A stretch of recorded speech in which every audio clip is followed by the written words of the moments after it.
Au nom du Père et du Fils et du Saint-Esprit. Amen. Seigneur, merci pour ton Esprit Saint qui nous guide. Que ce même Esprit oriente notre écoute de ta parole et nous donne la force de l'accomplir dans notre vie, et surtout en ce jour. Ô Seigneur, envoie ton Esprit et tout sera créé et tu renouvelleras la face de la terre. Bien-aimés dans le Christ, nous sommes aujourd'hui samedi 12 août.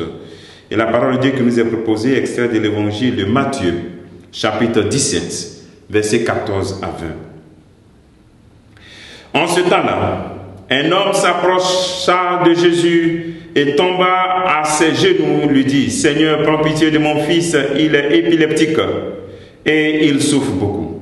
Souvent il tombe dans le feu et souvent aussi dans l'eau. Je l'ai amené à tes disciples, mais ils n'ont pas pu le guérir.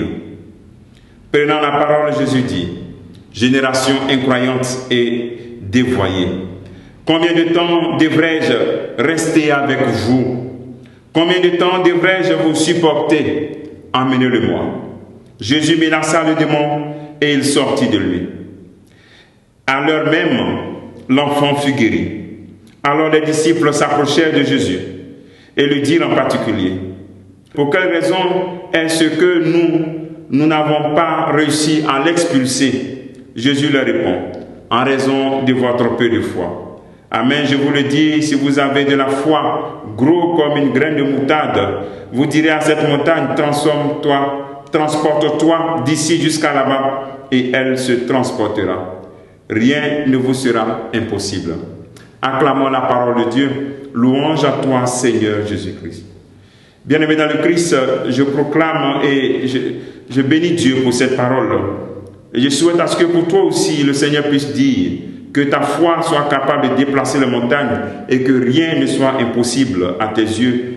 Rien ne soit impossible pour toi parce que tu es en communion avec le Christ. Si vous avez la foi, rien ne vous sera impossible.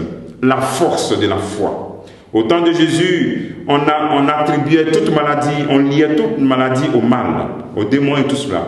Les disciples n'arrivent pas à expulser ce démon, n'arrivent pas à expulser à cause de leur peu de foi. Jésus le guérit. Il guérit pour leur montrer, donner cette pédagogie de la foi. Beaucoup et de nombreuses souffrances sont dues à notre peu de foi. Souvent nous souffrons aujourd'hui dans notre vie parce que nous n'avons pas la foi. Nous désespérons, nous nous décourageons, nous faisons des comparaisons. Et nous n'arrivons même pas à savoir qui nous sommes. Des enfants de Dieu, des fils de Dieu, des disciples de Jésus-Christ. La foi qui déplace les montagnes est enracinée en Jésus lui-même et en toi aussi. Et donc, comment est-ce que cette foi se manifeste? D'abord, le premier élément, c'est la cohérence. Jésus, ce qu'il dit, il fait. En fait, la cohérence, ce n'est pas que la perfection. Il n'y a pas de perfection sur cette terre. Mais un fort désir qui est en toi d'être cohérent, de faire ce que tu dis et de faire ce que tu entends. Donc cela donne de l'authenticité à la foi de Christ et c'est cela qui donne aussi, tu donneras l'authenticité à ta foi. La force de la foi se vérifie deuxièmement dans les épreuves. Dans les épreuves, je dis non, je sais que Jésus est là. Rien ne me fait peur. Je suis avec lui. Et donc, c'est cette force de la foi qui est capable de même chasser ces démons. C'est dans les épreuves. Alors, tu ne peux pas, dans ta vie, rester dans une situation que tu ne comprends pas. Et attendre que quelqu'un puisse venir lire cela pour toi. Ou bien que quelqu'un puisse te révéler cela. Je crois que toi-même, par le baptême, par l'Esprit Saint que tu as reçu, tu es capable de découvrir ce qui ne va pas dans ta vie. Assieds-toi devant le Christ. Assieds-toi avec lui.